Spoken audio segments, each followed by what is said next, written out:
क्या आपने भी सुना है कि स्टॉक मार्केट से लोग करोड़पति बन जाते हैं? बट आपको आज तक ये समझ ही नहीं आया कि ये स्टॉक मार्केट होता क्या है। कोई इसे जुआ कहता है, कोई इसे अमीरों का खेल एंड कुछ लोग तो मानते हैं कि इसमें सिर्फ किस्मत का खेल है। लेकिन सच्चाई ये है कि स्टॉक मार्केट एक ऐसा पावरफुल सिस्टम है जहां आप राइट इन्फॉर्मेशन एंड समझ से बहुत कुछ पा सकते हैं, ना कि किस्मत से। इस वीडियो में हम पूरी क्लैरिटी से समझेंगे कि स्टॉक क्या होता है, मार्केट क्यों बनाया गया है, ये काम कैसे करता है एंड इसमें पैसा कैसे बनाया जाता है, रियल एग्जाम्पल के साथ। सो वीडियो को एंड तक देखना, क्योंकि ये वीडियो आपके इन्वेस्टिंग की दुनिया का पहला कदम बन सकता है। तो चलिए सबसे पहले समझते हैं कि स्टॉक आखिर होता क्या है। जब कोई कंपनी शुरू होती है तो उसे बिजनेस चलाने के लिए पैसा चाहिए होता है, जिसे हम कैपिटल कहते हैं। अब ये कैपिटल कंपनी दो तरीकों से ला सकती है, या तो लोन लेकर यानी उधार लेकर बैंक से, या फिर पब्लिक से पैसा लेकर बदले में ओनरशिप का एक छोटा सा हिस्सा देकर। यही ओनरशिप का हिस्सा होता है एक स्टॉक। मतलब जब आप किसी कंपनी का स्टॉक खरीदते हैं तो आप उस कंपनी के मालिक बन जाते हैं छोटे हिस्से के। एग्जाम्पल से समझो, मान लो एक कंपनी है ABC इलेक्ट्रॉनिक्स। उसे अपने नए प्रोडक्ट के लिए 10 करोड़ रुपए चाहिए। वो इस रकम को पब्लिक से रेज करती है एंड अपने 10 लाख को शेयर्स बेचती है। अब जिसने एक शेयर खरीदा है वो उस कंपनी का 0.0001% मालिक बन गया। अब सवाल ये आता कि अगर कोई कंपनी शेयर्स बेचती है तो क्या वो अपने आप सबको दिखते हैं? क्या हर गली में खड़ा आदमी खरीद सकता है? नहीं, इसके लिए हमें एक ऑर्गेनाइज्ड जगह चाहिए जहां कंपनीज अपने शेयर्स लिस्ट करें एंड लोग उन्हें खरीद सकें। यही जगह कहलाती है स्टॉक मार्केट यानी शेयर बाजार। स्टॉक मार्केट एक रेगुलेटेड मार्केट प्लेस है जहां बायर और सेलर एक प्लेटफॉर्म पर आते हैं। जैसे फ्लिपकार्ट पर आप सामान खरीदते हो, वैसे ही यहाँ आप शेयर्स खरीदते हो। इंडिया में 2 मेजर स्टॉक मार्केट्स हैं, BSE बॉम्बे स्टॉक एक्सचेंज और NSE national stock exchange. Companies यहाँ अपने शेयर्स लिस्ट करती हैं एंड हम वहाँ से ट्रेड करते हैं। अब बात करते हैं सबसे मजेदार हिस्से की, स्टॉक मार्केट में लोग पैसे कैसे कमाते हैं। सीधा फंडा है, जब आप किसी कंपनी का शेयर खरीदते हैं, जब उसका दाम बढ़ता है आप उसे बेच देते हैं, प्रॉफिट मिल जाता है। एग्जाम्पल के लिए मान लो आपने इन्फोसिस का एक शेयर 1200 रुपए में खरीदा और कुछ महीनों बाद उसका प्राइस बढ़ गया 1500 रुपए पर। अब आपने बेचा, आपको 300 रुपए का फायदा हुआ। यही कहते हैं कैपिटल गेन। लेकिन बस यही तरीका नहीं है, कुछ कंपनियां अपने मुनाफे का एक हिस्सा डिविडेंड के रूप में भी देती हैं। डिविडेंड एक तरह का प्रॉफिट शेयरिंग है। जब आप किसी कंपनी के शेयर खरीदते हैं तो आप उस कंपनी के मालिकों में से एक बन जाते हैं, और जब कंपनी मुनाफा कमाती है तो वो उस मुनाफे का कुछ हिस्सा अपने शेयर होल्डर्स, शेयर धारकों को देती है। इसी को डिविडेंड कहते हैं। एग्जाम्पल से समझो, मान लो आपने इन्फोसिस कंपनी के 10 शेयर खरीदे हैं और इन्फोसिस ने इस साल अच्छा मुनाफा कमाया। कंपनी ने घोषणा की, हम 20 रुपए प्रति शेयर डिविडेंड देंगे। अब आपके पास 10 शेयर हैं तो आपको मिलेगा 20 रुपीज टाइम्स 10 इक्वल्स 200 रुपीज सीधा आपके बैंक अकाउंट में।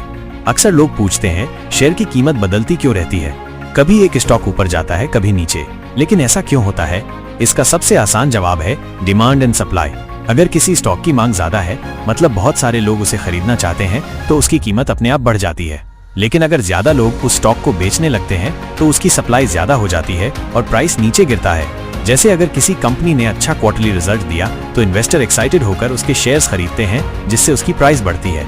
लेकिन अगर कोई बैड न्यूज आ जाए, जैसे कंपनी का प्रॉफिट गिर गया या कोई स्कैम की खबर आ गई, तो लोग घबराकर शेयर्स बेच देते हैं एंड प्राइस को कुछ और फैक्टर्स भी प्रभावित करते हैं, जैसे कंपनी का परफॉर्मेंस, देश की economy, government policy, interest rates और यहाँ तक कि अंतरराष्ट्रीय खबरें। स्टॉक मार्केट एक ऐसी जगह है जहाँ भावनाएं और फैक्ट्स दोनों कीमत तय करते हैं। नेक्स्ट, अब मान लीजिए आपको किसी कंपनी का शेयर खरीदना है, लेकिन आप सीधा किसी कंपनी के ऑफिस जाकर तो नहीं खरीद सकते हैं ना। इसके लिए एक सिस्टम बना है जिसे कहते हैं स्टॉक एक्सचेंज। भारत में 2 सबसे बड़े एक्सचेंज हैं, NSE और BSE। BSE यानी बॉम्बे स्टॉक एक्सचेंज, ये एशिया का सबसे पुराना एक्सचेंज है, और NSE यानी नेशनल स्टॉक एक्सचेंज, ये सबसे ज्यादा ट्रेडिंग वॉल्यूम वाला है। यानी जब आप अपने ऐप से कोई शेयर खरीदते हो तो वो असल में BSE या NSE के जरिए ही पॉसिबल होता है। ये दोनों बायर्स और सेलर्स को जोड़ने का काम करते हैं, एक डिजिटल मार्केट प्लेस की तरह। अब सवाल ये आता है कि अगर हमें कोई स्टॉक खरीदना हो तो हम कैसे खरीदें? सिंपल है, जैसे आप Amazon से एक मोबाइल खरीदते हैं, वैसे ही आप स्टॉक एक्सचेंज से एक कंपनी का स्टॉक खरीद सकते हैं। आपको बस एक डीमैट और ट्रेडिंग अकाउंट चाहिए होगा। जब आपके पास ये अकाउंट होता है तब आप अपने मोबाइल या लैपटॉप से ही स्टॉक खरीद सकते हैं। डीमैट अकाउंट का काम होता है आपकी शेयर्स को डिजिटल फॉर्म में रखना, ठीक वैसे ही जैसे बैंक में पैसे रखे जाते हैं। और ट्रेडिंग अकाउंट का काम होता है बाय या सेल का ऑर्डर भेजना। आप किसी भी ब्रोकर ऐप जैसे ज़ेरोधा, ग्रो, अपस्टॉक्स या एंजल वन से अकाउंट बना सकते हैं। यह ऐप्स आपको 100 रुपए -300 रुपए में 1-2 दिन में अकाउंट खुलवाकर ट्रेडिंग शुरू करने देती हैं। अगर आप भी फ्री में डीमैट अकाउंट ओपन करना चाहते हैं तो मैंने कुछ फ्री एंड अच्छे डीमैट अकाउंट की लिंक नीचे डिस्क्रिप्शन एंड कमेंट बॉक्स में दी हुई हैं, जहां से आप बिल्कुल फ्री डीमैट अकाउंट ओपन कर सकते हो। चलिए अब आगे बढ़ते हैं। अब जब आप किसी कंपनी का नाम डालते हैं जैसे कि ABC Ltd और बाय पर क्लिक करते हैं तो आपका ऑर्डर स्टॉक एक्सचेंज जैसे NSE या BSE को चला जाता है। वहां से कोई दूसरा इंसान जो स्टॉक को बेच रहा होता है, अगर प्राइस मैच होता है तो आपके नाम पर वो स्टॉक अलॉट हो जाता है और वो स्टॉक आपके डीमैट अकाउंट में आ जाता है, बिल्कुल डिजिटल फॉर्म में। यानी अब आप उस कंपनी के हिस्सेदार बन चुके हैं और अगर कंपनी मुनाफा कमाती है तो आप भी फायदा कमाते हैं। अब जब आपने डीमैट और ट्रेडिंग अकाउंट खोल लिया है तो अगला नाम जो सामने आता है वो है ब्रोकर। ब्रोकर कौन होता है? ब्रोकर वो कंपनी या ऐप होती है जो आपके और स्टॉक एक्सचेंज के बीच का पुल बनती है। मतलब जब आप ज़ेरोधा, ग्रो या अपस्टॉक्स जैसे ऐप्स पर बाय दबाते हैं तो ये ऐप उस आदेश को NSE या BSE तक पहुंचाता है। बिना ब्रोकर के आप डायरेक्टली स्टॉक एक्सचेंज से डील नहीं कर सकते। अब बात आती है ब्रोकरेज फीस की। ये ब्रोकर आपकी हर ट्रांजैक्शन पर थोड़ा सा कमीशन लेता है, जैसे 20 रुपीज पर ट्रेड या 0.03% तक डिपेंडिंग ऑन ब्रोकर। ये छोटी रकम दिखती है, लेकिन अगर आप बार बार ट्रेड करते हैं तो ये बहुत बड़ा चार्ज बन जाता है। इसलिए अगर आप बिगिनर हैं तो आपको ऐसे ब्रोकर्स चुनने चाहिए जिनकी डिलीवरी ट्रेड्स पर जीरो ब्रोकरेज हो, जैसे ग्रो या ज़ेरोधा। और हाँ, कुछ हिडन चार्जेस भी होते हैं जैसे एक्सचेंज चार्जेस, GST, STT और सेबी फीस। ये चार्जेस हर ट्रेड पर लगते हैं, लेकिन ब्रोकर ऐप की कॉस्ट ब्रेकडाउन स्क्रीन पर आपको दिख जाते हैं। इसलिए कोई भी स्टॉक खरीदने या बेचने से पहले ये चार्जेस अच्छे से पढ़ लें। नेक्स्ट, अब सवाल आता है कि क्या स्टॉक मार्केट से पैसे कमाने का एक ही तरीका?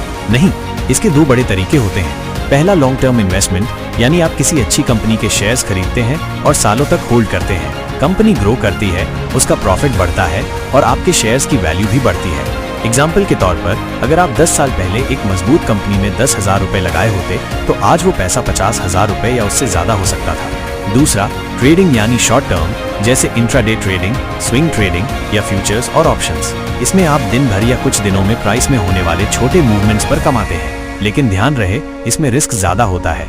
ट्रेडिंग जल्दी पैसा देती है, लेकिन अगर नॉलेज नहीं है तो लॉस भी भारी होता है। लॉन्ग टर्म में वेल्थ बनती है, ट्रेडिंग में स्किल से इनकम बनती है। इसलिए सबसे जरूरी है आपका गोल और समझ दोनों साफ हो। अब बात करते हैं शुरुआत में लोग कौन कौन सी गलती करते हैं और आप कैसे उनसे बच सकते हैं। सबसे पहली गलती होती है बिना सीखे पैसा लगाना। लोग बस सुनी सुनाई बातों पर पैसे लगा देते हैं, बिना कंपनी को समझे, बिना रिसर्च किए। इससे क्या होता है? नुकसान। दूसरी गलती, लालच में आकर बार बार बाइंग सेलिंग करना। प्राइस गिरा तो डर गए, प्राइस बढ़ा तो लालच कर लिया। स्टॉक मार्केट में सबसे बड़ा दुश्मन होता है आपका इमोशन। इसलिए आप जब शुरुआत करें तो सबसे पहले सीखें। डीमैट अकाउंट खोलें, म्यूचुअल फंड्स या इंडेक्स फंड से शुरुआत करें। डायरेक्ट स्टॉक में तभी जाएं जब आपको एनालिसिस समझ में आए। और हाँ, स्टॉक मार्केट कोई गेट रिच क्विक स्कीम नहीं है, ये एक मैराथन है, रेस नहीं। अगर आप सीखते हैं, डिसिप्लिन रखते हैं और सही समय का इंतजार करते हैं तो कोई भी इंसान इसमें वेल्थ बना सकता है। यही है स्टॉक मार्केट की सच्ची ताकत। अब आप तैयार हैं अपनी फाइनेंशियल जर्नी का पहला कदम उठाने के लिए। अगर आपको स्टॉक मार्केट की ये जानकारी थोड़ी सी भी वैल्यूएबल लगी हो तो एक लाइक जरूर ठोक दीजिए। और हाँ, ऐसे ही आसान और काम की बातें हम हर हफ्ते लाते हैं, तो नीचे लाल बटन दबाकर स्टॉक गुरु इंडिया को सब्सक्राइब करना ना भूलें, क्योंकि सीखना है, कमाना है तो साथ चलना है। और कमेंट में बताइए स्टॉक मार्केट से जुड़ा अगला टॉपिक आप किस पर सुनना चाहते हैं। मिलते हैं अगली वीडियो में, जहां हम पैसे को समझेंगे और दिमाग से पैसा बनाएंगे। तब तक के लिए जय हिंद।